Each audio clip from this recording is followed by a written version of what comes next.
Kentucky Congressman James Comer just announced his master plan to save Trump from the Epstein files scandal. There's just one problem. This investigation is virtually guaranteed to blow up in their faces and keep Epstein headlines dominating the news cycle for months. And Democrats, they're practically celebrating. Here's what's happening. As chair of the House Oversight Committee, Comer has built a reputation for investigations that spectacularly backfire. From missing informants to chaotic hearings, his track record speaks volumes. Now he's targeting the Epstein files, but legal experts are already predicting this will be his biggest disaster yet. Comer's pattern of investigative failures is well documented. Remember when he claimed to have credible whistleblowers and informants? Watch what happened when pressed for details. You have spoken with whistleblowers. You also spoke with an informant who gave you all of this information. Where is that informant today? Where are these whistleblowers? Well, unfortunately, we can't track down the informant. We're hopeful that the informant is still there. The whistleblower knows the informant. The whistleblower is very credible. Hold on a second, Congressman. Did you just say that the whistleblower or the informant is now missing? Well, we're hopeful that we can find the informant. Now, remember, these informants are kind of in the spy business. His procedural incompetence became legendary when Jasmine Crockett exposed his lack of control. I'm just curious, just to better understand your ruling, if someone on this committee then starts talking about somebody's bleach blonde, bad-built butch body, that would not be engaging in personalities, correct? A what now?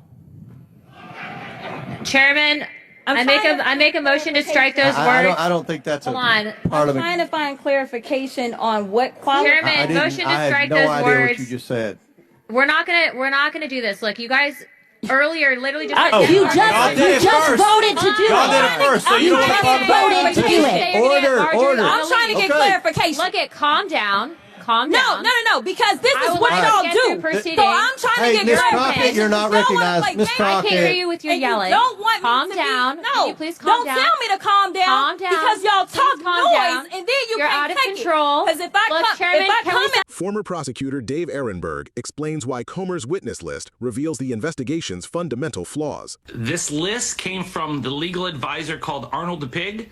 I don't think that anyone, though, gave Comer legal advice. I think this list was developed by a political advisor.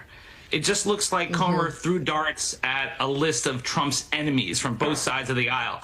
Like, why is Hillary Clinton on the list? What does she have to do with this? Bob Mueller?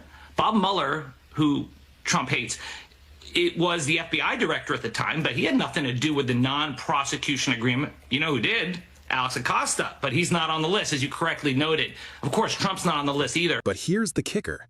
Democrats can simply use Trump's own playbook against him. I wouldn't expect Bill Clinton or anyone else to testify anytime soon. They're going to fight it out in court or ignore the subpoenas altogether, like Jim Jordan ignored his subpoena from the January 6th committee and got away with it.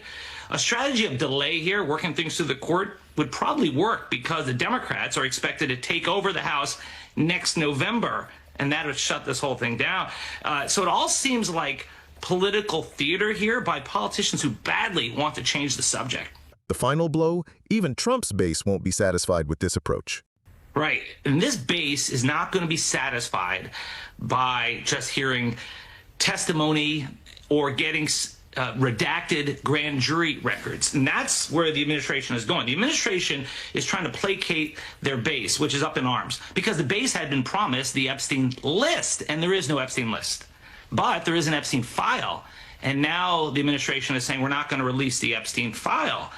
And as far as the grand jury records, those are unlikely to get released as well. I don't think it's going to work because this base has been promised things that the administration is refusing to deliver. And even if the judges grant the motion to release the grand jury transcripts, they're only going to release the redacted version. In the government's motion, and I read it, it says that they promise to redact the identifying information of third parties who have not been charged.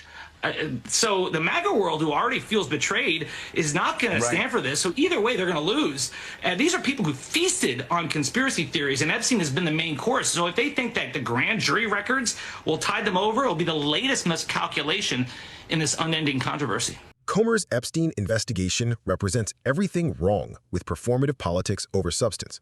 By targeting irrelevant witnesses while avoiding key players, delaying tactics that Republicans pioneered will be used against them, and even Trump's own supporters will feel betrayed by redacted, incomplete releases. This isn't strategy. It's political theater that keeps the Epstein story in headlines while accomplishing nothing. Sometimes the best gift you can give your opponents is exactly what Comer is delivering: incompetent leadership that guarantees failure. Subscribe for more breakdowns of Washington's political miscalculations. Hit the notification bell to catch every episode of Political Karma in action. Comment below, will Comer's investigation help or hurt Trump's position?